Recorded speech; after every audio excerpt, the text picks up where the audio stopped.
प्रिय श्रद्धालुओं, जय श्री कृष्णा, जय श्री राम, जय श्री राधे राधे, जय श्री महाकाल। इस प्रवचन में आपको श्रवण कराएंगे कश्यप जी के द्वारा अदिति को पयोव्रत का उपदेश देना। सुखदेव जी कहते हैं, परीक्षित, जब परम प्रभावशाली कश्यप मुनि की समाधि टूटी, देवता इस प्रकार भागकर छिप गए और दैत्यों ने स्वर्ग पर अधिकार कर लिया। तब देव माता अदिति को बड़ा दुख हुआ। वे अनाथ सी हो गई। एक बार बहुत दिनों के बाद परम प्रभावशाली कश्यप मुनि की समाधि टूटी। तब वे अदिति के आश्रम पर आए। उन्होंने देखा कि ना तो वहाँ सुख शांति है और न किसी प्रकार का उत्साह या सजावटी है। परीक्षित, जब वे वहाँ जाकर आसन पर बैठ गए, अदिति ने विधिपूर्वक उनका सत्कार कर लिया। तब वे अपनी पत्नी अदिति से, जिसके चेहरे पर बड़ी उदासी छाई हुई थी, बोले, कल्याणी, इस समय संसार में विप्रों पर कोई विपत्ति तो नहीं आई है। धर्म का पालन तो ठीक ठीक होता है। कार के कराल गाल में पड़े हुए लोगों का कुछ अमंगल तो नहीं हो रहा है। प्रिय, गृहस्थाश्रम तो जो लोग योग नहीं कर सकते उन्हें भी योग का फल देने वाला है। इस गृहस्थाश्रम में रहकर धर्म, अर्थ और काम के सेवन में किसी प्रकार का विघ्न तो नहीं हो रहा है। यह भी संभव है कि तुम कुटुंब के भरण पोषण में व्यग्र रही हो, अतिथि आए हों और तुमसे बिना सम्मान पाए लौट गए हो। तुम खड़ी होकर उनका सत्कार करने में असमर्थ रही हो, इसी से तो तुम उदास नहीं हो रही हो।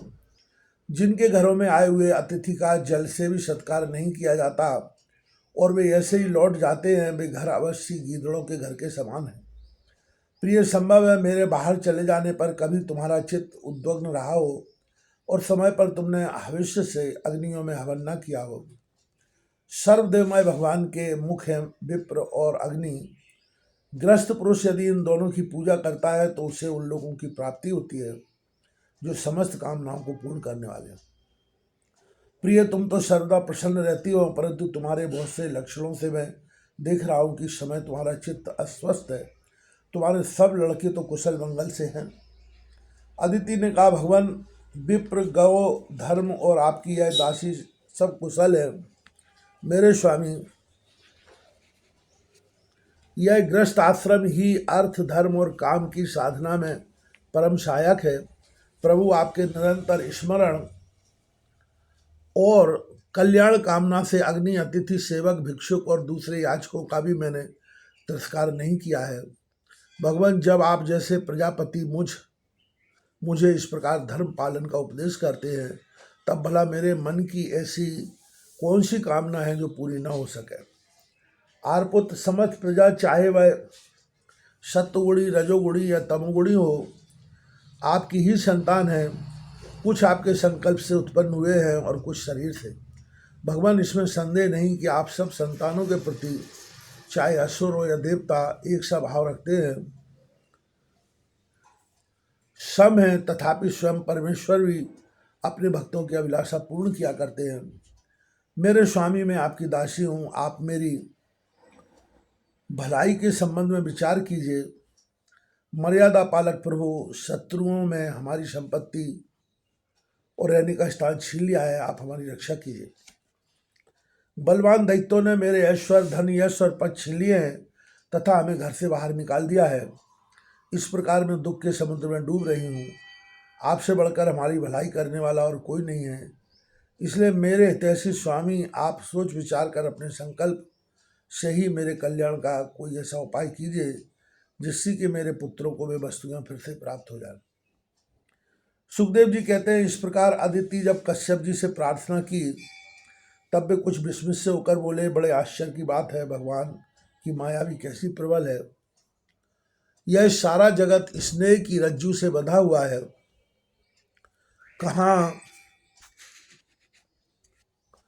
कहाँ यह पंचभूतों से बना हुआ अनात्मा शरीर और कहाँ प्रकृति से परे आत्मा।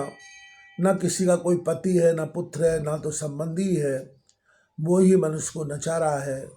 प्रिय, तुम संपूर्ण प्राणियों के हृदय में विराजमान अपने भक्तों के दुख को मिटाने वाले जगत गुरु भगवान वासुदेव की आराधना करो। वे बड़े ही दयालु हैं, अवश्य श्री हरि तुम्हारी कामनाएं पूर्ण करेंगे।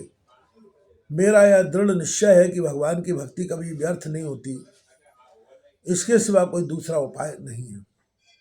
अदिति ने पूछा, भगवान मैं जगदीश्वर भगवान की आराधना किस प्रकार करूं जिससे वे सत्य संकल्प प्रभु मेरा मनोरथ पूर्ण करें।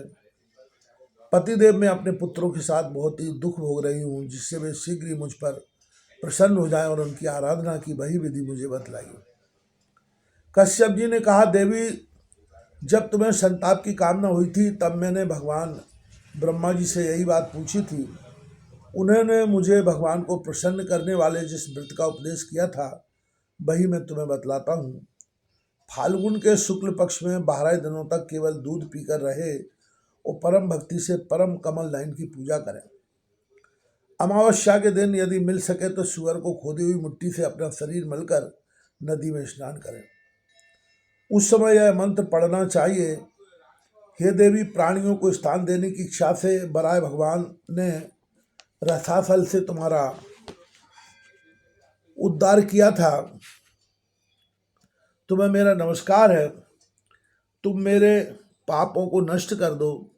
इसके बाद अपने नित्य और नैमित्तिक नियमों को पूरा करके एकाग्र चित्त से मूर्ति, वेदी, सूर्य, जल, अग्नि और गुरुदेव के रूप में भगवान की पूजा करें और इस प्रकार स्तुति करें, प्रभु आप सर्वशक्तिमान हैं, अंतर्यामी और आराधनीय हैं।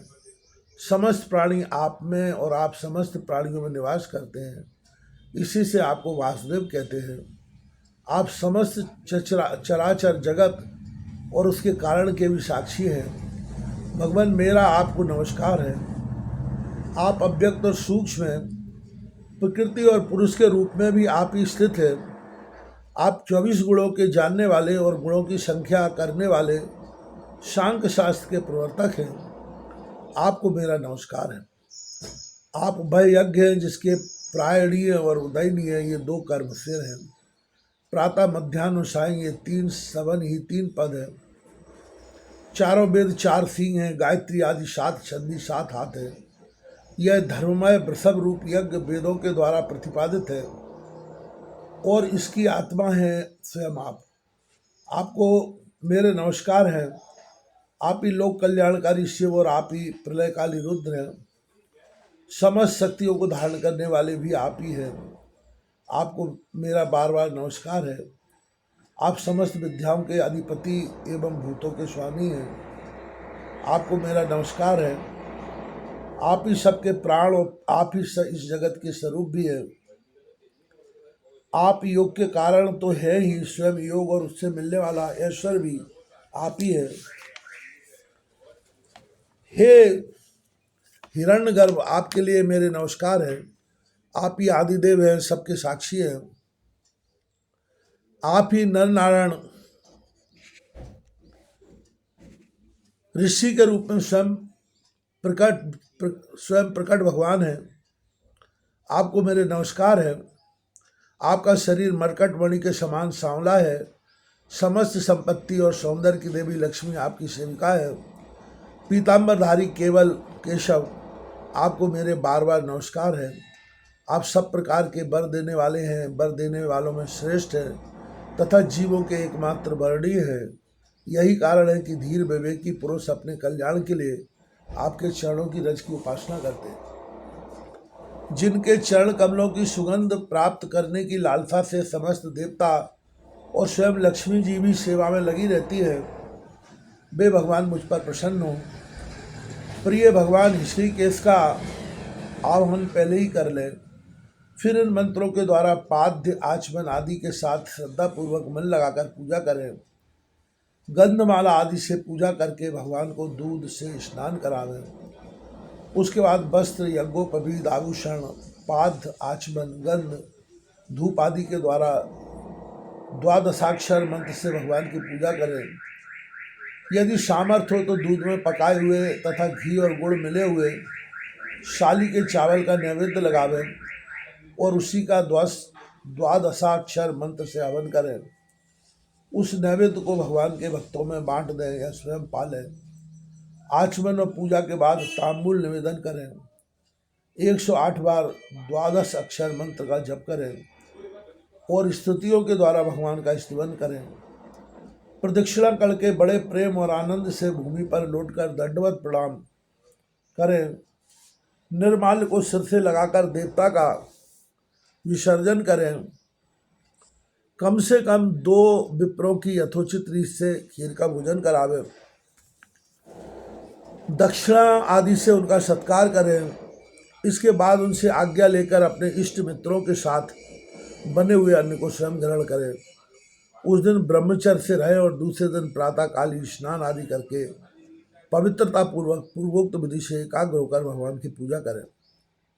इस प्रकार जब तक व्रत समाप्त न हो तब तक दूध से स्नान कराकर प्रतिदिन भगवान की पूजा करें। भगवान की पूजा में आदर बुद्धि रखते हुए केवल पयोव्रत रहकर यह व्रत करना चाहिए। पूर्ववत प्रतिदिन हवन और विप्र भोजन भी कराना चाहिए। इस प्रकार पयोव्रती रहकर 12 दिन तक प्रतिदिन भगवान की आराधना, होम और पूजा करें तथा विप्र भोजन कराता रहे। फाल्गुन शुक्ल पक्ष प्रतिपदा से लेकर त्रयोदशी पर्यंत ब्रह्मचर्य से रहें। पृथ्वी पर शयन करें और तीनों समय स्नान करें। झूठ न बोलें, पापियों से बात न करें, पाप की बात न करें, छोटे बड़े सब प्रकार के भोगों का त्याग कर दें, किसी भी प्राणी को किसी प्रकार से कष्ट न पहुँचाएं, भगवान की आराधना में ही लगे रहें। त्रयोदशी के दिन विधि जानने वाले विप्रों के द्वारा शास्त्रोक्त विधि से भगवान विष्णु को पंचामृत स्नान करावें। उस दिन धन का संकोच छोड़कर भगवान की बहुत बड़ी पूजा करनी चाहिए और दूध में चरु खीर पकाकर विष्णु भगवान को अर्पित करना चाहिए। अत्यंत एकाग्र चित्त से उसे पकाए हुए चरु के द्वारा भगवान का यजन करना चाहिए और उनको प्रसन्न करने वाला गुणयुक्त तथा स्वादिष्ट नैवेद्य अर्पण करना चाहिए। इसके बाद ज्ञान संपन्न आचार और ऋतुजों को वस्त्र, आभूषण और गौ आदि देकर संतुष्ट करना चाहिए। प्रिय इससे भी भगवान की ही आराधना समझो। प्रिय आचार और ऋतुजों को शुद्ध, सात्विक और गुणयुक्त भोजन कराना ही चाहिए। दूसरे विप्र और आए हुए अतिथियों को भी अपनी शक्ति के अनुसार भोजन कराना चाहिए। गुरु और ऋतुजों को यथायोग्य दक्षिणा देनी चाहिए और जो चांडाल आदि भी अपने आप वहाँ आ गए हों उन सभी को तथा दीन, अंधे और असमर्थ पुरुषों को भी अन्न आदि देकर संतुष्ट करना चाहिए। जब सब लोग खा चुके हैं तब उन सबके सत्कार को भगवान की प्रसन्नता का साधन समझते हुए अपने भाई बंधुओं के साथ स्वयं भोजन करें। प्रतिपदा से लेकर त्रयोदशी तक प्रतिदिन नाच गान, बाजे गाजे, स्तुति, स्वस्थ वाचन, भगवत कथाओं से भगवान की पूजा करें, करावें। प्रिय यह भगवान की श्रेष्ठ आराधना है। इसी का नाम है पयोव्रत। ब्रह्मा जी ने मुझे जैसा बताया था वैसा ही मैंने तुम्हें बता दिया। देवी तुम भागवती हो, अपनी इंद्रियों को वश में करके शुद्ध भाव एवं श्रद्धा पूर्वक चित्त से इस व्रत का भली भांति अनुष्ठान करो और इसके द्वारा अविनाशी भगवान की आराधना करो। कल्याणी यह व्रत भगवान को संतुष्ट करने वाला है। इसका नाम है सर्वयज्ञ और सर्वव्रत। यह समस्त तपस्याओं का सार और मुख्यदान है। जिनसे भगवान प्रसन्न हो वे ही सच्चे नियम हैं, वे ही उत्तम दम है, वे ही वास्तव में तपस्या, दान, व्रत और यज्ञ है।